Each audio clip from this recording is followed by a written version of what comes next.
কই গো, আজ অনেকগুলো কচু শাক পেয়েছি বুঝলে, তাও দেখিনি তাড়াতাড়ি রান্না করে। হ্যাঁ গা, ও ছাড়া যে আমাদের আর উপায় নেই গো। চাল ডাল সবই যে শেষ। তোমার যে মিস্ত্রির কাজটাও বন্ধ হয়ে গেল গো। আমরা কোথায় পাবো গো এত টাকা? কোথায় পাবো? বলবো বলো, ওই শহরের মানুষদের তো কোনো অসুবিধেই হচ্ছে না। ওরা ভাত ডাল সময় মতো সমস্ত কিছু পেয়ে যাচ্ছে। চলন যত হয়েছে আমাদেরই, মরণ হলেই শান্তি গো আমাদের। ওসব অলক্ষণের কথা বলে না তো দেখিনি। একবার তো গিয়ে মুরব্বীদের সাথে গিয়ে কথা বলতে পারো, যদি ওরা কিছু করে। ও যে কালুর বউ আছে না, ও কালকে বলছিল সবাইকে নাকি চাল ডাল দেওয়া হচ্ছে কোথা থেকে। দেখো না গিয়ে একটু খোঁজ খবর করে, যদি কিছু হয়। তাই না ঠিক গো, তাহলে তো ভালোই হলো। আজকেই যাবো মুরব্বির কাছে। যাও দেখিনি, একবার ঘুরেই আসো। হ্যাঁ হ্যাঁ, যাবো যাবো যাবো। হ্যাঁ, দেখছি কি করা যায়। আপনার টাকাটা সময় মতো পেলেই হলো তো। আরে আমি আছি, আপনি কোনো চিন্তা করবেন না। হ্যাঁ বাবু ভালো আছেন তো? হ্যাঁ হ্যাঁ হ্যাঁ, আমি আপনার সাথে পরে কথা বলছি। হ্যাঁ হ্যাঁ হ্যাঁ, রাখছি এখন। ভালো আছেন তো? কিছু দরকার এসেছিলেন, কিছু বলছেন? বাড়িতে চাল ডাল সবকিছুই ফুরিয়ে গেছে, তাই আপনাকে বলতে এলাম আর কি। তো আপনি কি রেশন পাচ্ছেন না? সরকার তো সবাইকেই রেশন দিচ্ছে শুনছি। হ্যাঁ, রেশনে এক মাসে যা চাল ডাল দেয় তা তো আমাদের 2 সপ্তাহতেই ফুরায় যায়। আপনি কিছু একটা করুন বাবু। আচ্ছা আচ্ছা আচ্ছা, আমি আমি দেখছি। আপনি বরঞ্চ বাড়ি যান, আমি ব্যবস্থা করছি, দেখছি কি করা। ধন্যবাদ বাবু, ভগবান আপনার মঙ্গল করুন।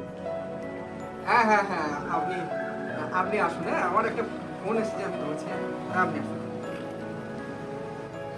হ্যাঁ, কিরে? দিন ধরে অনেক বৃষ্টি হচ্ছে গো, মনে হচ্ছে ধান কাটতে অনেক সমস্যা হবে। বড় ধানটার সেই মতো তোলা যাবে না মনে হচ্ছে। সবই তো প্রায় নষ্ট হয়ে গেল এই বৃষ্টিতে। দেখি কি করা যায়। কাটতেও অনেক ঝামেলা হবে গো, তবে তো আমাদের যেতে হবে বলো, না গেলে তো ভাত জুটবে না। তাই তো বটেই। উফ, কি যে হবে শেষমেশ। নিজেদের কোনো জমি নেই, ভাগে চাষ করি, যা কপালে আছে দেখবো। বলি তোমার মালিককে এবার বললেই তো হয়, যাতে এবার একটু আমাদের চাল বেশি দেয়, তাহলেই তো আমাদের হয়ে যায় বলো। হ্যাঁ, কথাটা ভুল বলনি বটে। যাই গিয়ে তাই বলবো। মালিক, ও মালিক।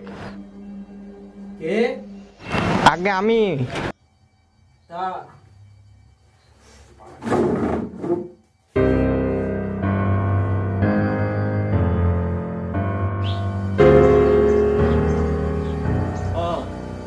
তুই এসে ভালোই করেছিস, কথাও ছিল তোর সঙ্গে কিছু।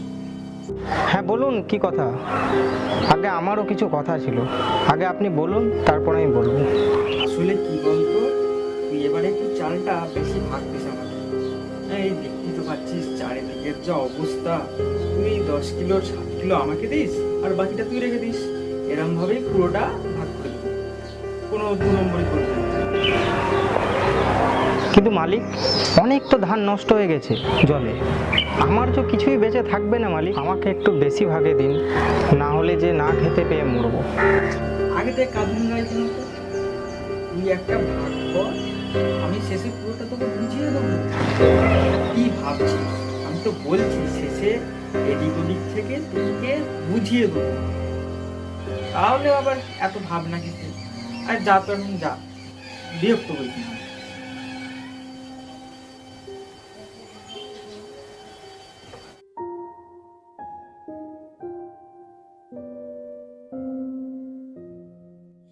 বাবার ওষুধ শেষ হতে চলল, কিভাবে নতুন ওষুধ আনবো? কাকেই বা বলি, কে বা এনে দেবে?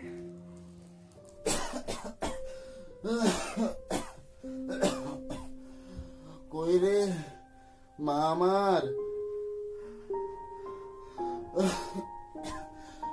ওষুধটা তো আনতে হবে রে।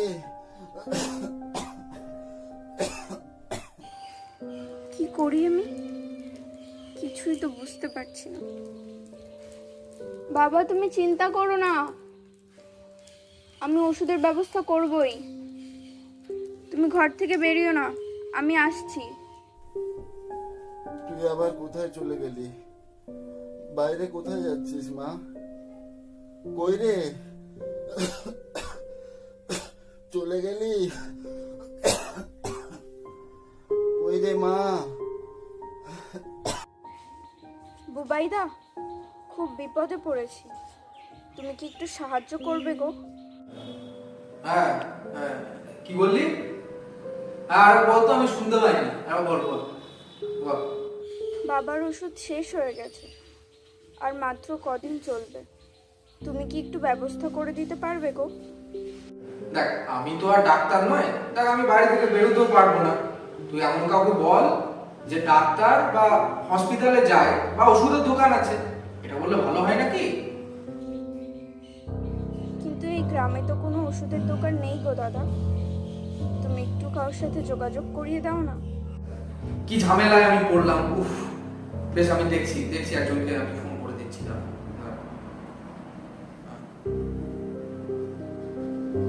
হ্যাঁ, hello.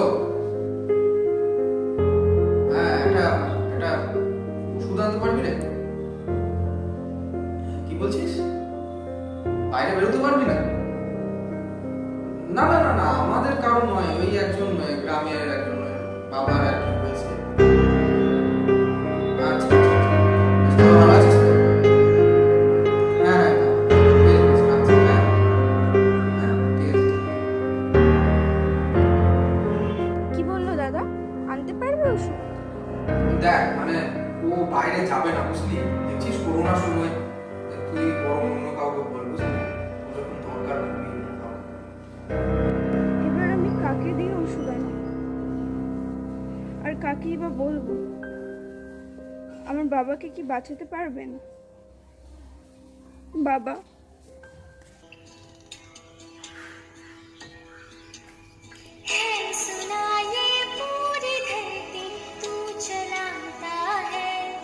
In such pandemic crisis, the daily wage earners have only one option left, that is, to accept the inevitable death.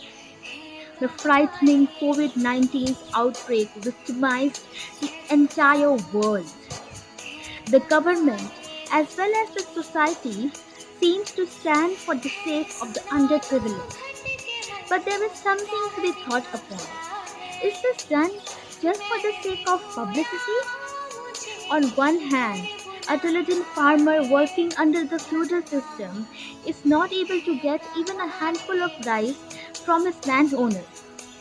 And on the other hand, someone having all the facilities and luxuries is providing with excuses for not being able to help a patient with medicine. Is this something on which the pillars of humanity stand? Is this the circumstances which we are forced to face now?